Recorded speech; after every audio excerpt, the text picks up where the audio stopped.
నమస్తే. శ్రీమాత్రే నమః. శ్రీ గురుభ్యో నమః. ఇప్పుడు మనకి గ్రహాల సంచారము చాలా విశేషంగా జరుగుతోంది.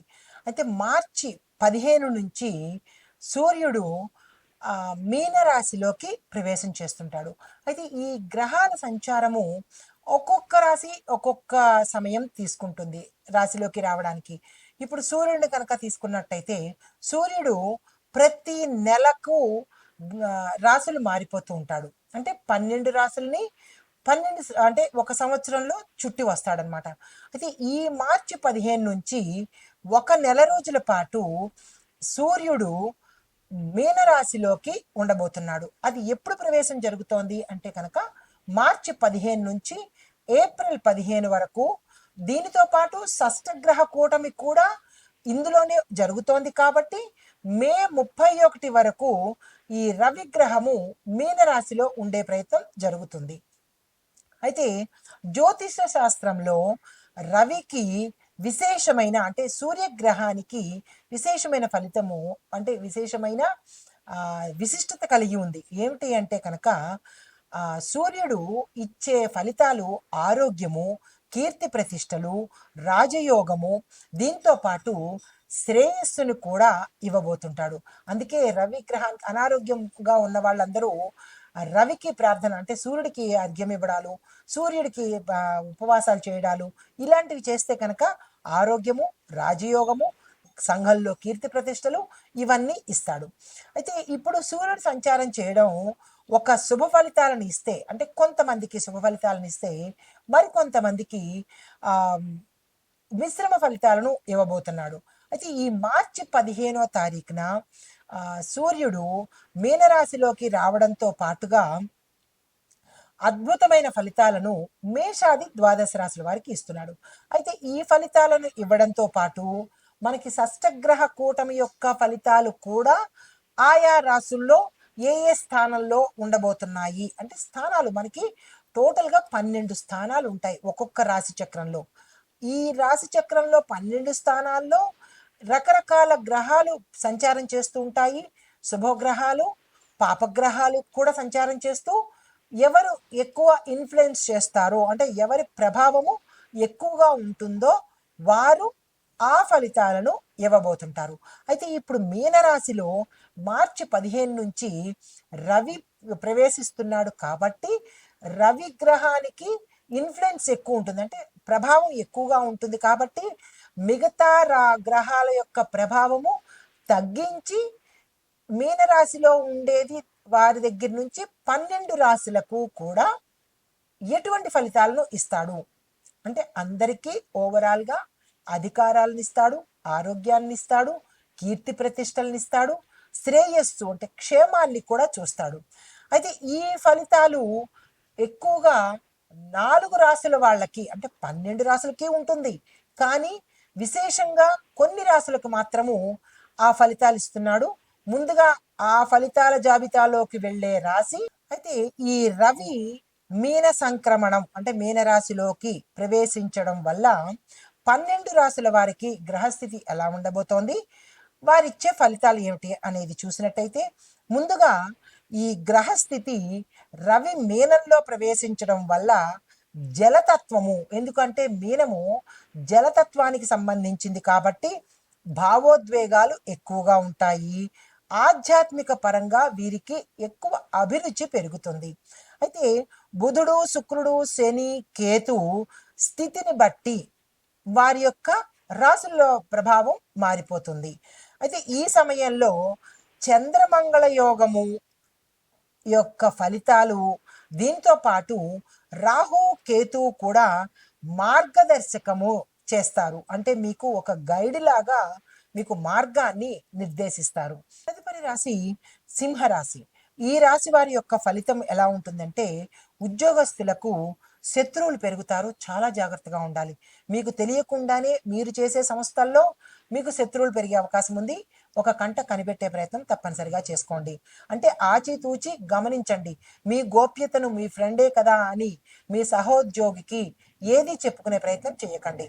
తర్వాత వ్యాపారస్తులు కనుక చూసినట్టయితే నూతన పెట్టుబడులు పెట్టడానికి కానీ, వ్యాపార వర్తక పారిశ్రామిక వ్యవసాయ వాణిజ్య రంగంలో ఉన్న ప్రతి ఒక్కళ్ళు కూడా నూతన పెట్టుబడులు పెట్టడానికి, వ్యాపార విస్తరణకు, పెట్టుబడులకు, తర్వాత భాగస్వామ్య ఒప్పందాలకు, విదేశాలలో మీ వ్యాపారాలు పెట్టుకోవడానికి ఇలాగా చాలా చక్కని అనువైన సమయము. తరువాత విశేషమైన లాభాలు వస్తాయి. ఈరోజు మీరు చేసిన ఈ పనికి ఉత్తరోత్తర మంచి లాభాలు వచ్చే అవకాశం కాబట్టి ఈ సమయాన్ని వృధా చేసుకోకండి. కుటుంబపరంగా చూసినట్టయితే మానసిక అశాంతి, మానసిక ఒత్తిడి, మీకు కనుక తల్లిదండ్రులు ఉంటే వారి ఆరోగ్యం పట్ల జాగ్రత్తలు పెట్టుకోండి. మీ పిల్లల ఆరోగ్యం పట్ల, మీ పిల్లల యొక్క నడవడిక మీద ఒక కన్ను వేసి ఉంచండి. వాళ్ళు ఏం చేస్తున్నారు, ఎలా పెడుతున్నారు అనే అంశం చూసుకోండి. మరీ చిన్న పిల్లలైతే కనుక వాళ్ళ ఆరోగ్యం పట్ల జాగ్రత్తలు తీసుకోండి. అంటే పసిపిల్లలు ఒక 0 నుంచి ఒక 5 ఏళ్ళు 6 ఏళ్ళు లోపు పిల్లలకి వాళ్ళ జాగ్రత్తలు తప్పనిసరిగా తీసుకోండి. టీనేజ్ పిల్లల వ్యవహారం పట్ల జాగ్రత్తలు తీసుకోండి. అంటే వాళ్ళు ఏం చేస్తున్నారు అనే ఒక అంశాన్ని గమనికలో పెట్టుకోండి.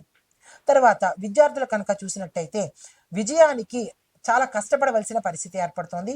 సులువుగా అయితే మీ టార్గెట్స్ రీచ్ అవ్వలేరు, మీ గోల్స్ని రీచ్ అవ్వలేని పరిస్థితి. విదేశాలు వెళ్ళి చదువుకోవాలి అంటే కనుక ప్రయత్నాలు ప్రారంభించండి. జరిగే అవకాశాలు కొద్దిగా ఉన్నాయి, అయినప్పటికీ విచారించకండి. ఆరోగ్యపరంగా చూసినట్టయితే నిద్రలేమి సమస్యలు, జ్ఞాపక శక్తి తగ్గడము, ఒకంత బ్రెయిన్కి సంబంధించినటువంటి సమస్యలు వచ్చే అవకాశం ఉంది. జాగ్రత్తలు తీసుకోండి. అయితే రాజకీయ పరంగా చూసినట్టయితే సినిమా పరంగాను మీరు చాలా జాగ్రత్తగా వ్యవహరించవలసిన సమయము.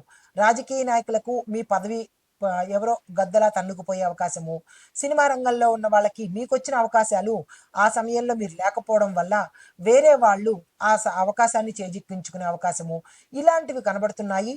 మీరు ఈ సమయంలో ప్రతి ఒక్కరితోనూ చాలా జాగ్రత్తగా అనుమానాస్పదంగా వ్యవహరించాలంటే ఎవరితోనూ గోప్యత పాటించండి. ఎవరితోనూ ఏ విషయాలు షేర్ చేసుకోకండి. వచ్చిన అవకాశాన్ని అప్రమత్తతగా మెలిగి అందిపుచ్చుకునే ప్రయత్నం తప్పనిసరిగా చేసుకోండి. అయితే మీకు చెప్పదగిన పరిహారాలు ఆదిత్య హృదయం తప్పనిసరిగా మీ నోటితో మీరు చదువుకోండి. ఆదివారం నాడు ఎర్రని వస్త్రం కానీ ఏదైనా వస్త్రం కానీ దానంగా ఇచ్చే ప్రయత్నం చేయండి. దీంతో పాటు గురువుకు సంబంధించినటువంటి ధ్యానము జపము చేసుకునే ప్రయత్నం చేయండి. పరిహారంతో పాటుగా మీకు నేను 2 మంత్రాలు చెప్పబోతున్నాను. దానితో పాటు విశేషమైన దానాలు కూడా చెప్తాను. అవి పాటించుకునే ప్రయత్నం చేయండి. అయితే ఈ రాశిలో ఉండే వారికి రవికి సంబంధించినటువంటి మంత్రము ఓం ఘృణి సూర్యాయ నమః అనే ఈ మంత్రాన్ని ప్రతిరోజు 108 సార్లు తప్పనిసరిగా చదివే ప్రయత్నం చేయండి. దీంతో పాటు మీకు సూర్యుడికి సంబంధించినటువంటి మంత్రము, ఆ మంత్రము మూల మంత్రము, మరొక మంత్రము చిన్ని మంత్రము, ఇది ఆదివారం నాడు చదవండి. అది ప్రతిరోజు, ఇది మాత్రము ఆదివారం నాడు. 2 సూర్యుడి మంత్రాలే కదా, ఏదో ఒకటి చదివేసుకుంటాము అంటే మాత్రం ఫలితం మీ ఇష్టము. ఎందుకు ప్రత్యేకంగా చెప్తున్నాను అంటే అది పాటించే ప్రయత్నం తప్పనిసరిగా చేయండి. అయితే ఈరోజు ఓం సూర్యాయ నమః అనే ఈ మంత్రాన్ని ఆదివారం రోజు 12 సార్లు మాత్రం తప్పనిసరిగా చదవండి. దీంతో పాటు మీకు చెప్పదగిన దానాలు గోధుమలు, ఎర్రని వస్త్రాలు ఆదివారం రోజు దానం ఇచ్చుకోండి. సూర్యుడికి నీరు పోసి నమస్కారము, నీరు పోయడం అంటే అర్ఘ్యం ఇచ్చుకోవడం అనమాట. రాగి పాత్ర తీసుకుని దానిలో పసుపు కుంకుమ వేసి ఎర్రని పువ్వు పెట్టి సూర్యుడికి ఎదురుకుండా సూర్యోదయ సమయంలో అర్ఘ్యాన్ని కనుక ఇచ్చినట్టయితే మీకు రాజయోగం పట్టడంతో పాటు అధికార యోగము, శ్రేయస్సు, అంటే సూర్యుడు ఇచ్చే ప్రతి అంశాన్ని మీకు ఇవ్వబోతాడు. ఈ సమయాన్ని ఈ పరిహారాలు తప్పనిసరిగా పాటించుకోండి. ఈ మంత్రాలు చదువుకోండి. నమస్తే.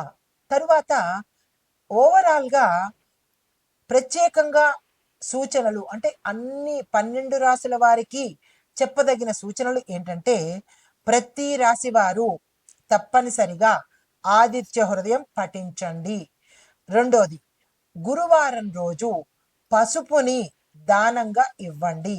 శనివారం రోజు నువ్వుల నూనె దీపం పెట్టడం వల్ల శుభ ఫలితాలు పొందుతారు. మూడవది, గోసేవ, అన్నదానము, నీళ్లను దానంగా ఇచ్చినట్టయితే మహా ఫలితాన్ని పొందే అవకాశం గోచరిస్తోంది. అయితే ఈ మంత్రాలు, దానాలు పాటించడం ద్వారా మీరు ఈ రవి మీన సంక్రమణంలో విశేషమైన శుభ ఫలితాలను పొందే అవకాశం గోచరిస్తోంది. సర్వే జన సుఖినో భవంతు. నమస్తే.